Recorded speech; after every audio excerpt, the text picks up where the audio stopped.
기도하겠습니다. 주님 감사합니다. 참 마른 막대 같은 인생을 주께서 붙드시고 오늘도 목사님을 세워주셨습니다. 성령님 붙들어주시고 오늘도 우리를 향한 주의 음성을 듣는 복된 시간 되게 해주시옵소서.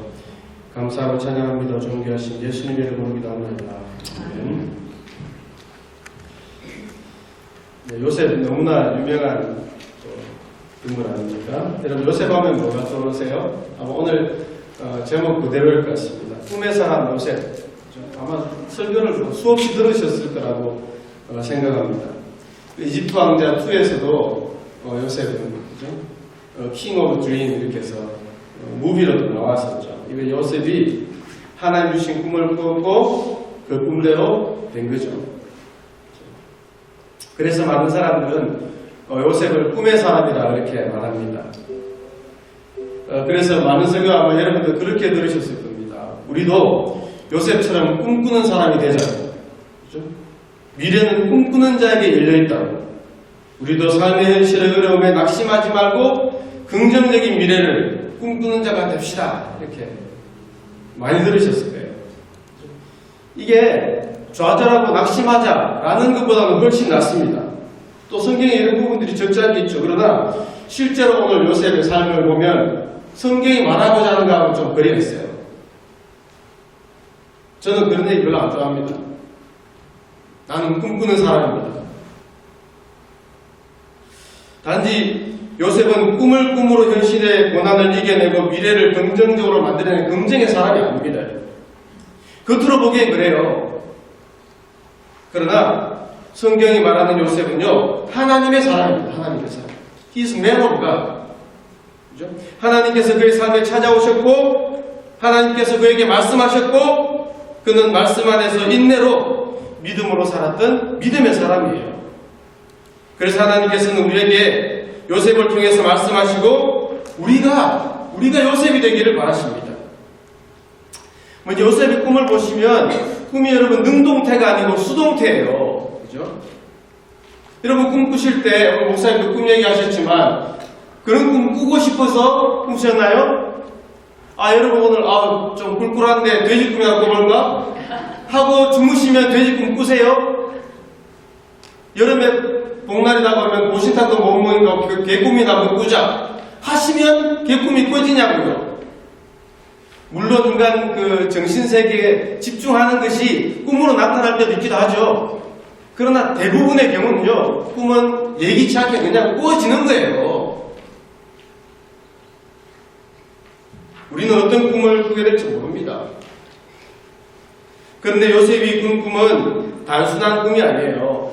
하나님께서 꿈으로 그에게 말씀하신 거였습니다. 이건 구약시대 얘기잖아요.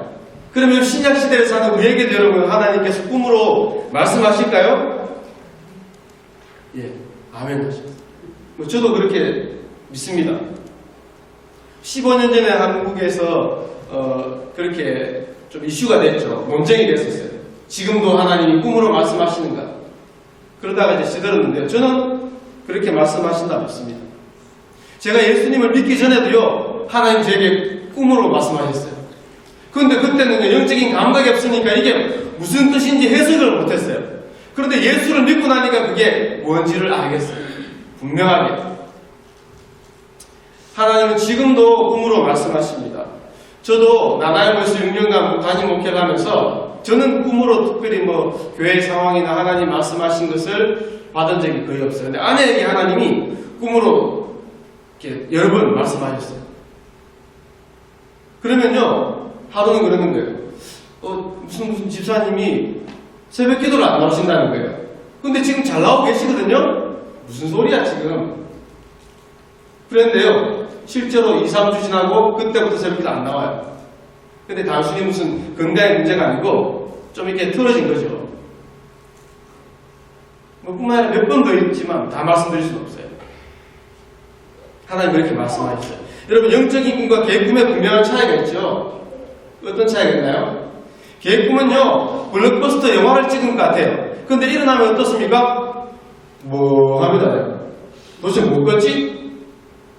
뭔가 그냥 진짜 목사 말대로 전쟁을 치는 것 같기도 하고 뭔가 많이 했는 것 같은데 남는 게 없어요. 그리고 기억도 잘 안 나요. 그러나 영적인 꿈은요, 분명한 기억이 돼요. 굉장히 10년이 지나고 20년이 지나도 잊혀지지 않습니다. 그리고 거기에는 분명한 성경적인 메시지가 있어요.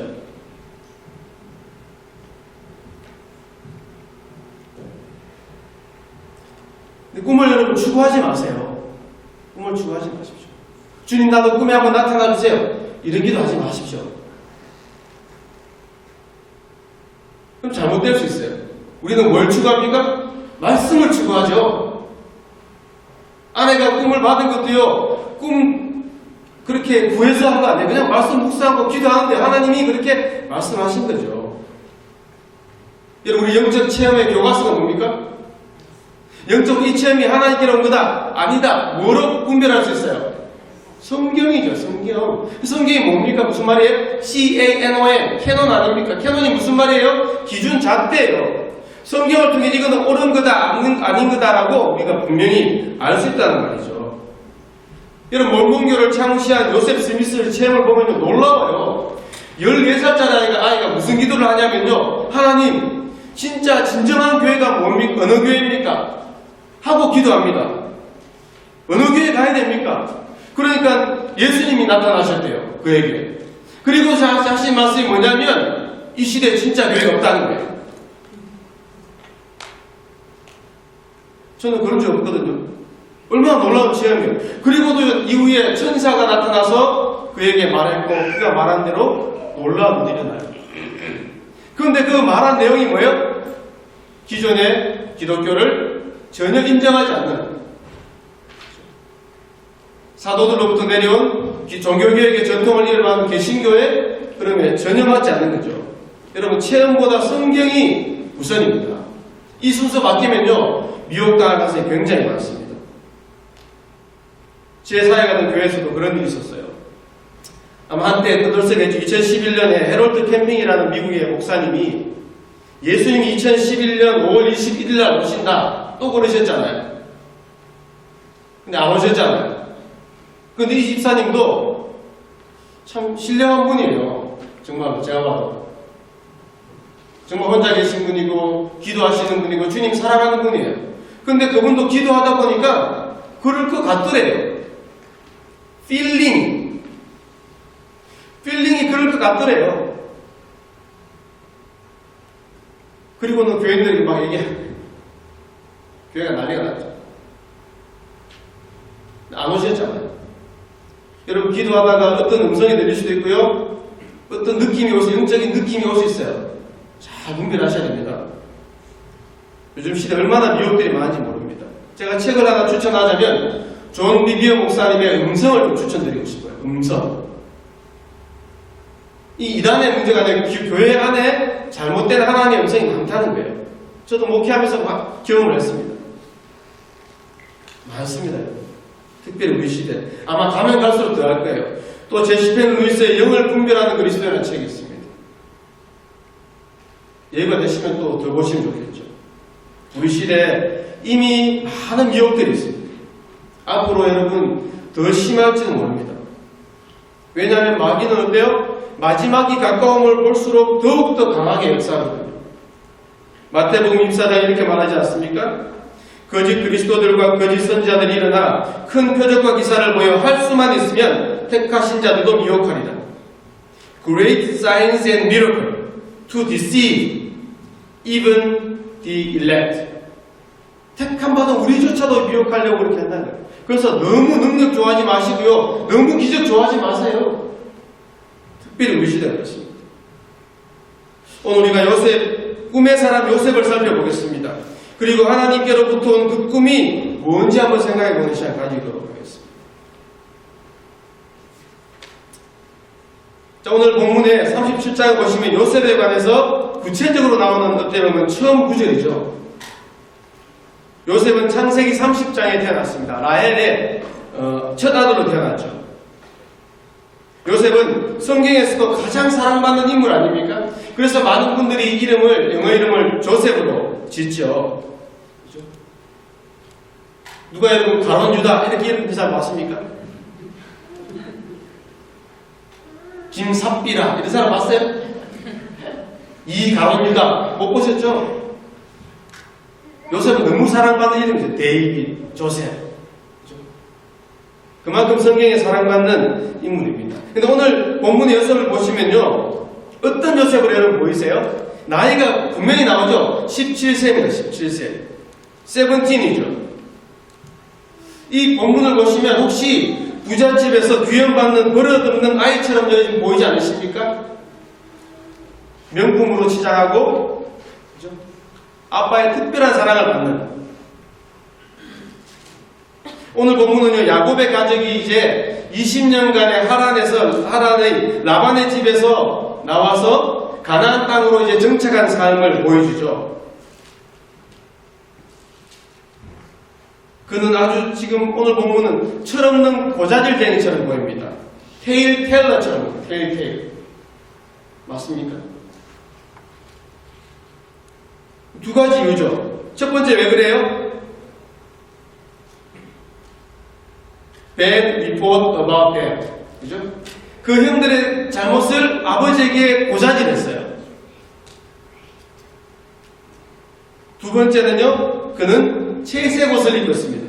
A rich, ornamented robe.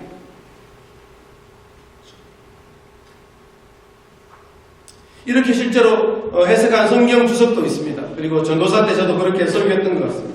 아마 성도님들 중에도 그렇게 이해하는 분이 계실지 모르겠습니다. 그런데 우리가 성경의 영적인 일반적인 원리와 오늘 성경의 문맥을 보면 그렇지 않은 것을 우리가 분명히 알 수 있습니다. 첫 번째로요, 영적인 원리의 일반적인 것으로 보면 만약에 17세 요셉이 부잣집의 버릇없는 고자질쟁이였다면 애굽에서의 39장의 삶은 저는 있을 수 없다고 생각합니다. 그냥 애굽에 가서 불 받아가지고 뒤집어진 게 아니라는 거죠. 불가능한 얘기입니다. 더구나 여러분 애굽에서 요셉의 삶은 어땠나요? God with him. 하나님이 그와 함께 하셨고요. 보디발이 보았어요. 그래서 창세기 39장에 이렇게 말합니다. 그 주인이 여호와께서 그와 함께 하심을 보며 When his master saw that the Lord was with him. 보디발이 보니까요, 요셉은요, 하나님이 그와 함께 하셨다는 거예요. 그걸 보았다는 거예요, 분명히. And that the Lord gave him success in everything. 또 여호와께서 그의 범사에 형통케 하심을 보았더라. 이게 지금 누가 보았다는 거죠? 보디발이 보았다는 거예요, 보디발이. 하나님을 안 믿는 애굽의 군대장관 보디발이 볼 때 요셉을 보니까요, 하나님이 함께 하시고요, 하나님이 그의 삶에 석세스풀하게 하신다는 걸 보았다는 거예요. 여러분 직장 생활 하시고 비즈니스 하신 분들 아시잖아요. 여러분 일하시면서 하나님의 임재 가운데 주님 앞에서 찬송 드리면서 기쁘고 즐겁게 일하는 거 여러분 쉽나요? 어렵나요? 일을 안 하십니까? 쉽지 않잖아요. 일할 때 여러분 나를 짜증나게 하는 사람 있어요? 없어요? 저 사람은 좀 파이어 시키고 싶은데. 그죠? 이런 사람이 있단 말이죠. 마음에 안 든 사람 있잖아요. 또 나를 괴롭게 한 사람이 있잖아요. 그러면 누가 그를 사랑하고 품고 용서하고 살아가는 게 쉽냐고요. 어렵다. 그건요 보통 형성하지 않습니다. 예배당을 딱 나가면 하나님이 안 계시잖아요. 많은 분들은. 예수님 안녕히 계세요. 다음 주에 또 뵙겠습니다.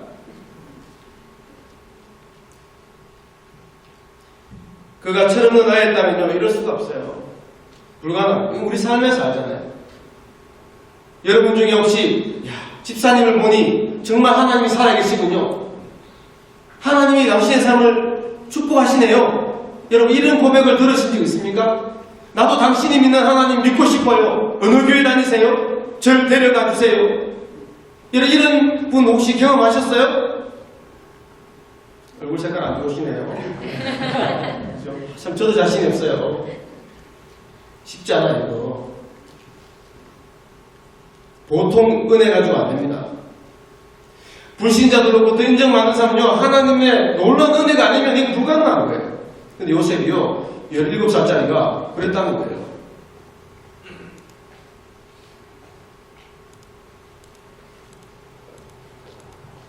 또 영세의 문제가 그러잖아요, 영세의 문제. 요셉이 애굽에 뭐하러 갔습니까? 장차 총리가 되기 위해 유학 갔나요? 아니잖아요. 형들에게 죽을 뻔하다가 구사일생으로 목숨 건지고 노예로 팔려갔어요. 나를 죽이려 했던 형들. 여러분 용서하는 게 쉬워요? 어렵습니다. 저도 교인들 중에도 이제 그런 분들 계시더라고요. 아니 형제간에 유사한 문제로 원수가 된 분들이 꽤 있어요. 저도 그런 분들 좀 만나봤습니다. 용서 못한다는 거예요. 여러분 혹시 내가 지금 용서치 못한 사람 있습니까? 나를 죽이려고 하고 나를 괴롭게 하고 나를 무시했던 그 사람, 용서치 못한 그 사람 있습니까? 그 사람을 지금 용서하라 그러면 여러분 용서하기 쉽습니까? 그거 보통 은혜 가지고 안 됩니다. 하나님의 놀라운 은혜가 아니고는 그 불가능해요. 우리 힘으로요, 아멘 믿습니다, 용서합니다, 내가 용서를 선택합니다 해도 안 돼요. 또 그 사람 보면 어때요? 분노가 또 치밀어 올라요. 속이 뒤집어져요. 이게 인간의 한계입니다. 근데 요셉은요, 진짜 하나님 앞에서 형들을 용서했잖아요. 그게 어떻게 가능해요? 용서하니까 어떤 일이 일어납니까? 하나님이 그와 함께 하시고 하나님이 그를 통해 석세스풀한 삶을 열어주시잖아요. 만약에 그가 용서의 문제를 해결하지 않았다면요, 하나님이 그와 함께 할 수가 없는 거예요. 그리고 그의 삶을 통해 하나님의 영광이 나타날 수 있도록 할 수가 없어요, 그는. 그러니까 17살짜리 요셉, 여러분 만만히 보지 마세요. 중고등부 우습게 하지 마세요, 여러분. 청소년부 화이팅! 일어나라. 네. 17세 요셉은 뭡니까? 주님과 동행하는 청소년이에요. 어떻게, 무슨 근거로 그렇게 말할 수 있습니까? 창세기 문명을 보시면 우리가 알 수 있죠. 요셉이 분명한 구체적인 37장에 나오지만요, 실제로 이 요셉의 탄생부터 시작이 그의 가족의 얘기가 문명을 통해 우리가 볼 수 있습니다. 이 이야기체들은 역사의 흐름으로 따라 읽지 않습니까? 야곱의 가족의 역사가 37장에 시작되는 게 아니죠. 32장에 라반의 집에서부터 떠납니다. 그리고 야곱이 가나안 땅에 와서 수폿에 집을 사고 그리고 세겜에 땅을 사서 정착 생활을 하죠. 디나가 34장에 아이쇼핑 갔다가 수치를 당하게 되죠. 그 땅에 추장의 아들에게. 그러자 레위와 시므온이 어떻게 합니까? 그 세겜 족속을 할례를 행제해서 네가 내 동생하고 결혼하고 싶으면 할례 받아라. 그러면 내 동생하고 결혼할 수 있어. 하고 거짓말하면 어때요? 할례 받고 가장 고통스럽고 움직이지 못할 때 그 족속을 말살시켜버렸죠. 그리고 그들을 가진 재산들을 다 약탈해버렸어요. 아버지 야곱은 어때요? 그 모습을 보고요, 아무 말도 못해요. 자식들을 컨트롤 못해요. 다 크니까. 도리어 아버지에게 막 대듭니다. 그리고 야곱에게는 두려움이 있죠. 가나안 족속들 주변에 있잖아요. 그들이 이 소식을 알아요. 이제 죽었다 싶었던 거죠. 한마디로 야곱의 마음은요, 가정을 돌아보면 속이 뒤집어지고 주변의 가나안 족속들을 보면 두려움에 빠졌어요. 정말 내무외환이에요. 그때 어떻게 해요? 하나님이 그에게 나타나세요. 창세기 35장 1절에 말씀하시죠. 하나님이 야곱에게 이르시되 일어나 베델로 올라가서 거기 거주하며 내가 내 형 에서의 낯을 피하여 도망하던 때 내게 나타났던 하나님께 거기서 제단을 쌓으라 하신지라. Go up to 베델. 베델로 올라가라는 거예요. 하나님의 음성을 듣고 야곱이 그 가족에게 선포합니다.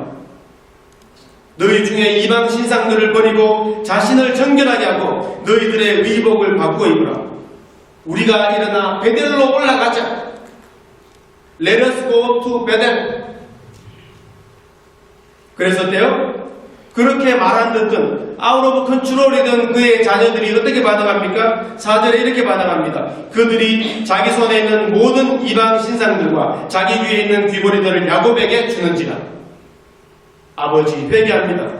So they gave Jacob all the foreign gods they had and the rings in their ears. 이게 무슨 말이냐면 창세기 35장의 이 베델은요 부흥을 말합니다. 회개하고 부흥의 역사가 35장에 일어난 거예요. 베델에서.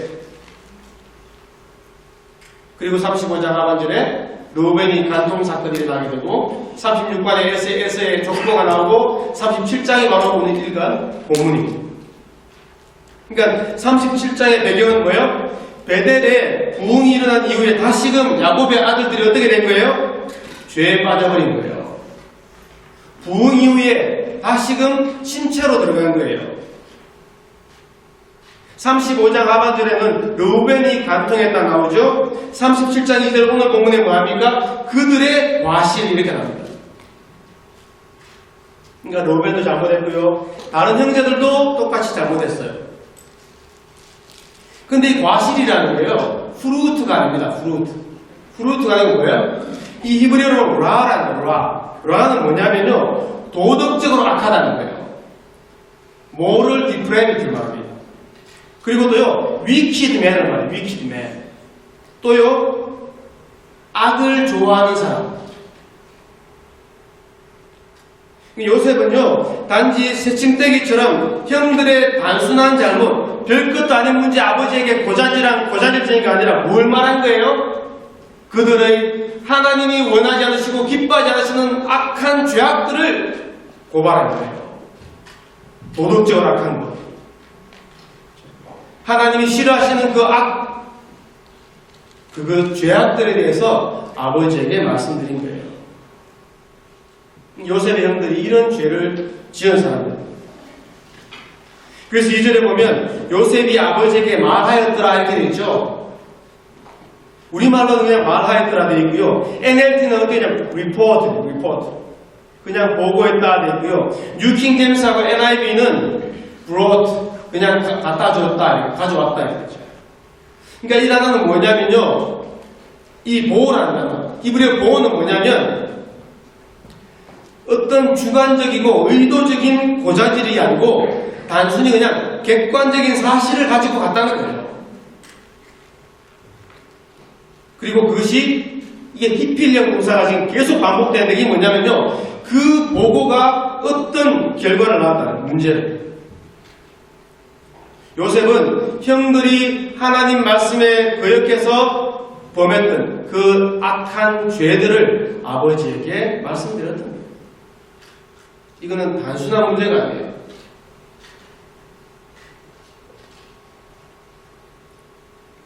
오늘 17세 요셉을 통해 볼 수 있는 건 뭡니까? 그는 35장의 베델의 부흥을 통해 하나님을 만났습니다. 이때가요 7살에서 10살 정도. 너무 어리죠?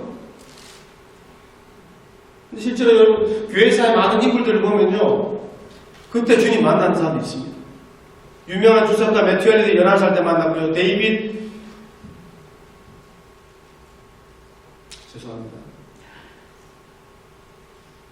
데이빗 윌커슨은 아니고요. 유명한 선교사님인데요. 데이빗 리빙스턴 10살 때 주님 만났어요. 그리고 부흥 역사 때 보면요. 어른들만 회개하고 돌아온 게 아니라 어린아이들도 많이 회개하고 돌아왔어요. 그러니까 17대 요셉은 뭡니까? 형들과 함께 하지만 구별된 요셉입니다. 그는 아버지의 특별한 사랑을 받았고요. 좋은 채색 옷을 입었지만 형들 가운데서 교만한 자로 있지 않았어요. 그는 자주 들로 양을 치러 형들과 함께 갔습니다. 채색 옷 입고요. 이게 37장 2절에 나와있죠. 그의 형들과 함께 양을 칠 때 되겠죠. 우리말로 읽으면 별 쏘아 그냥 뭐 갔네 그냥. 그렇죠. NLT는 이렇게 번역합니다. He often tended his father's flock with his half-brothers. often. 자주 양을 돌봤다는 거예요. 자주. 그래서 킹 제임스 이렇게 말해요. was feeding. 이 과거 진행형이죠. 그러니까 이게 뭐예요? 요셉이 이거는 진행형 노사는 뭐예요? 이거는 완료된 행위가 아니고요. 계속해서 지속된다는 거예요. 이걸 NLT는 이제 의역을 해서 often이라는 부사를 넣었죠. 그러니까 요셉이 채색 옷을 입고요. 집에서 맛있는 거 먹고 형들만 고생하게 놔둔 게 아니라 그는 채색을 입고 형들이 들판으로 나가 양들 돌볼 때 함께 했다는 거예요.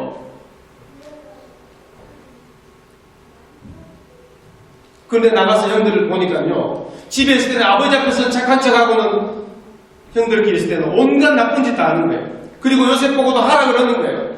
근데 요셉이 어떻게 해요? 아니야, 난 하지 않을 거야. 그 하나님이 기뻐하지 않는 거야.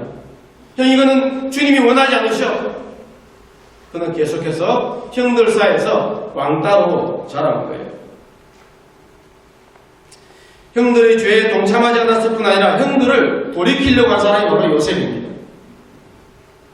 처음에는 아버지는 얘기 안 하죠.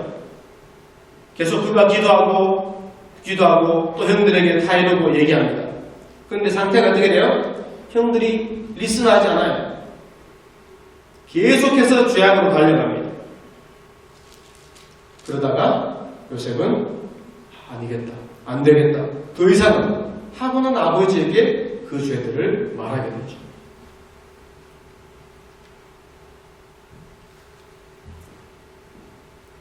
말하니까 어때요? 이제 형들에게 더 미움받는 거예요. 이 고자질 때문에. 요셉이 아버지에게 일러주었다고 형들에게 미움받습니다.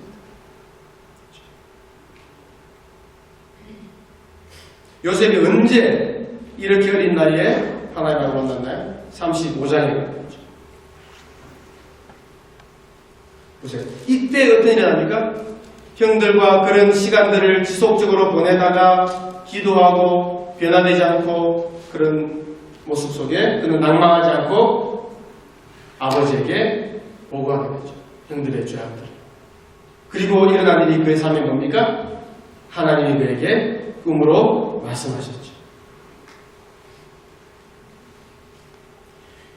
5절에 이렇게 말합니다. 요셉이 꿈을 꾸고 자기 형들에게 말하며 그들이 그를 더욱 미워했다. 꿈을 꾸고 그 꿈을 얘기하니까 형들이 더 미워했대요. 요셉이 왜 꿈을 형들에게 말했을까요?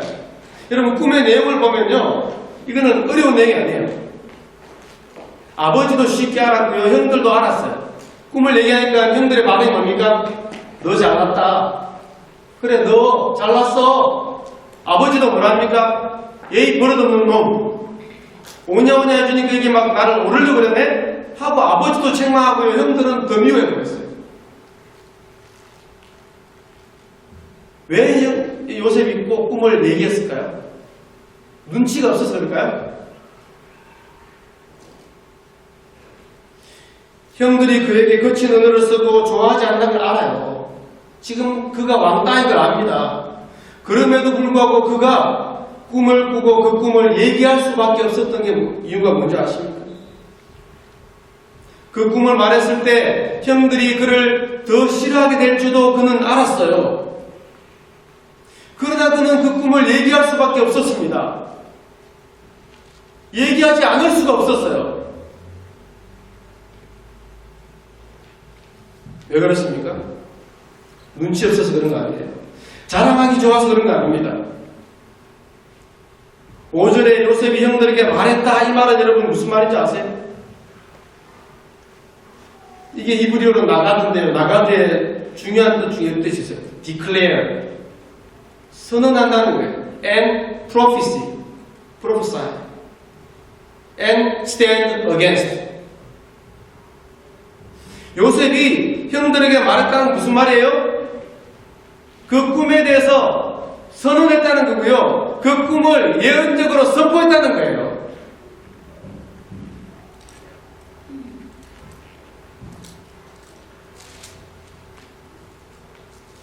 이게 무슨 말입니까? 그 꿈의 내용이 뭐예요? 형들이 그에게 절하겠다는 거 아니에요. 그가 높아지겠다는 거 아니에요.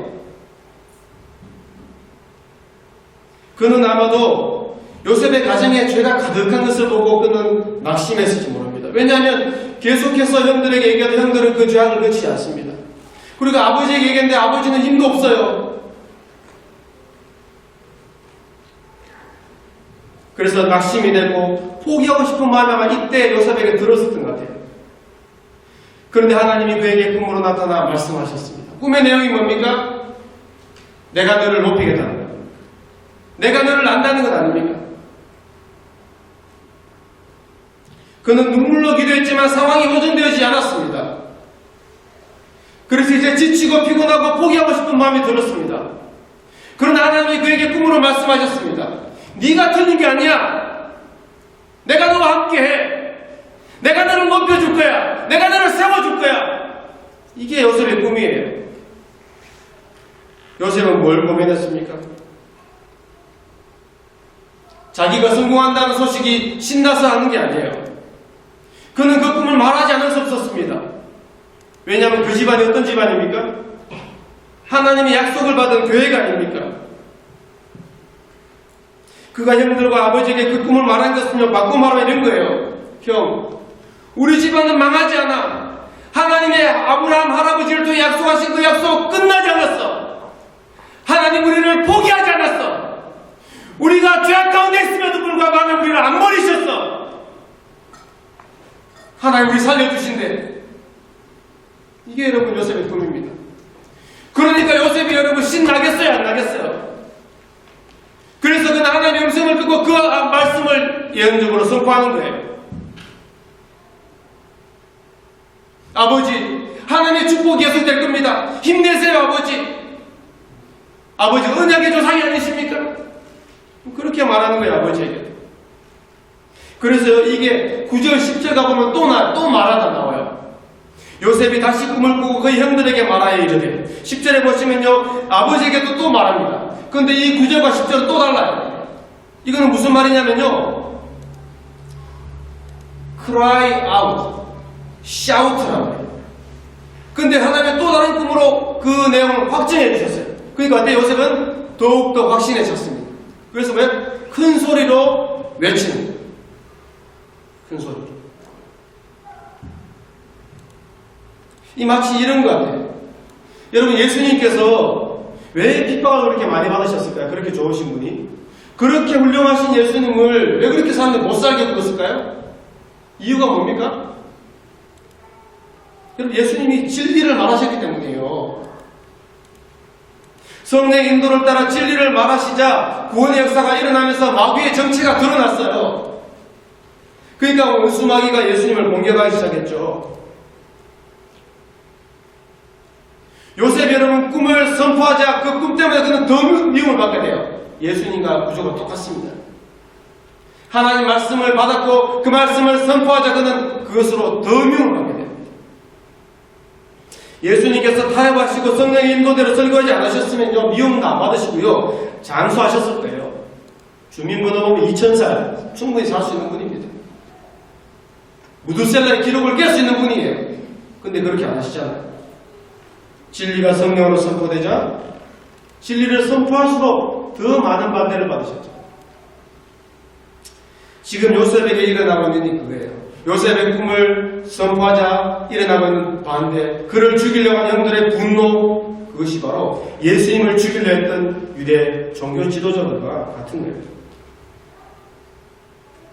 안 그래도 마음에 안 드는데 꿈 얘기하는 것 같아요? 형들은 더 분노하는 거죠. 사랑하는 여러분, 우리는 지금 요셉이 살았던 37장의 시대를 살고 있습니다.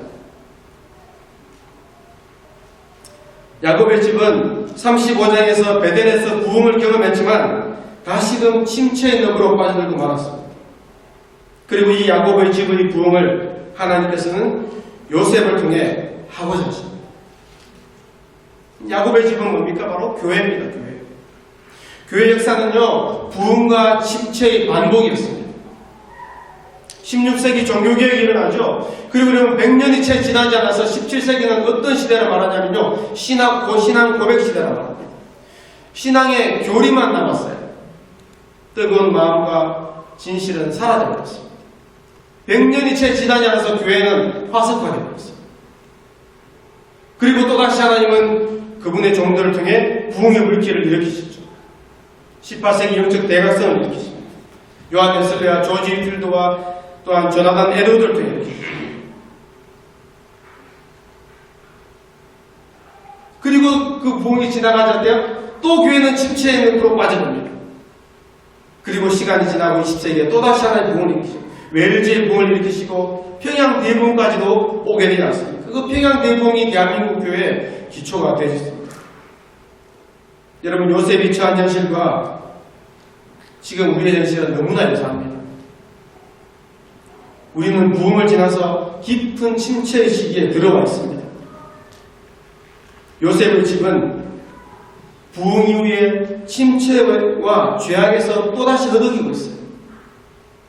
그런데 하나님은 침체된 그 교회를 누구를 통해 살리려고 하십니까? 요셉을 통해 살리려고 하시는 것입니다.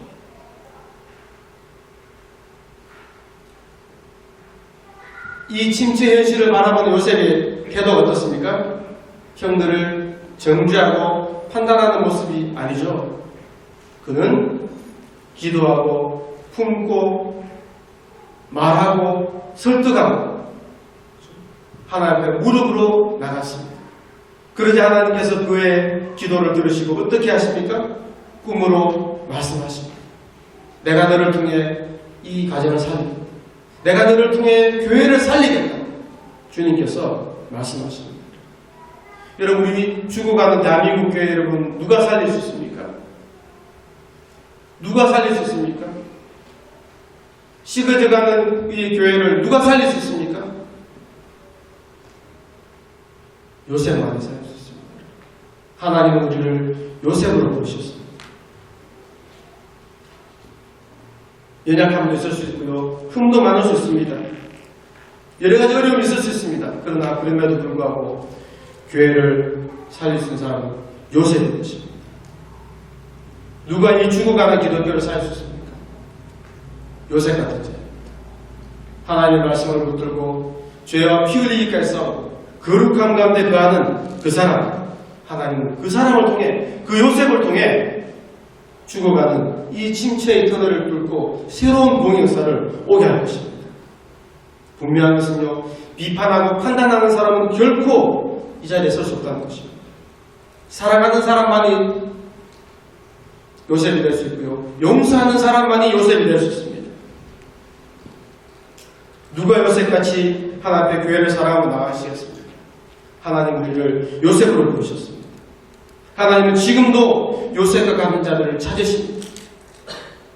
죄에서 떠나서 하나님을 사랑하고 주님만을 사랑하는 그 사람, 우리가 그러한 요셉이 되어지길 바랍니다. 사랑하는 여러분, 요셉과 같이 하나님 앞에서 인정되는 복된 성도들 되시길 바랍니다. 그래서 하나님의 비밀인 교회가 우리가 역사 속에서 보는 그 부흥이 아니라 우리 시대에 보게 되는 은혜가 있길 바랍니다. 우리가 주 앞에 요셉과 같이 설 때 하나님 연약한 우리를 통해, 부족한 우리를 통해 그렇게 하실 것입니다. 하나님 역사의 주인공들로 쓰여지는 우리 성도들과 교회가 되기를 축복합니다. 네, 같이 한번 기도하겠습니다. 네, 찬양팀 한번 나와주시면 좋겠고요. 찬양팀 한번 나와주시고요. 같이 찬양할 때 함께 기도드리겠습니다. 여러분, 하나님 우리를 요셉으로 부르셨습니다. 여러분, 내가 요셉인데 혹시 요셉 되지 못하도록 용서치 못한 혹시 있습니까? 나를 요셉 되지 못하도록 하는 겁니다. 하나님 나를 요셉으로 부르셨는데 하나님 제가 이것을 기억하지 못하고 살았습니다. 제 연약함을 불쌍히 여겨주십시오. 하나님, 그리고 제가 요셉으로 살기를 선택합니다. 그래서 아버지 하나님, 이 죽어가는 시대 가운데 하나님 요셉처럼 이 기근의 시대에 아버지 요셉 집전을 불러 세워주시고 축복해 주시옵소서. 같이 한번 그렇게 기도해서 보겠습니다. 같이 한번 기도하시겠습니다.